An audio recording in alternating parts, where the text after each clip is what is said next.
नमस्कार शेतकरी मित्रांनो, माझं नाव विनायक सिद्धप्पा कोटे, राहणार हुलजंती। आपण 1.5 एकरावर कलिंगडची 15,000 रोपं लागण केलेली आहे।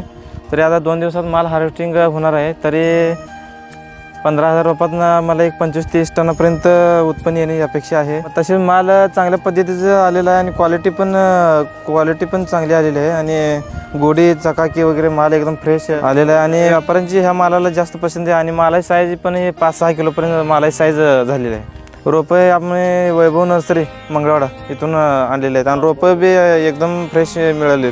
तिथून घ्यायचं कारण म्हणजे रोपं एकदम स्प्रे वगैरे त्यांचं कंटिन्यू स्प्रे वगैरे असते आणि रोपं रोगाला बळी पडत नाहीत जास्त। मालाची किपिंग वगैरे क्वालिटी शेवटपर्यंत चांगलं राहते आणि शेवटपर्यंत वेल वगैरे बसायचे चान्सेस कमी असते ते। आणि तरी तिथे गेल्यानंतर आम्ही नर्सरीत वगैरे जाऊन बघितलं, ते रोपांची पांढऱ्या मुळ्यांची पण संख्या ही जास्त असते। तिथे पांढऱ्या मुळ्यांची संख्या जास्त असते आणि त्यांचं टाईम टू टाईम स्प्रे वगैरे असते। स्प्रे वगैरे नियोजन चांगलं असतं। शेतकऱ्यांना पाहिजे त्याने अवश्य तिथून संपर्क साधावा।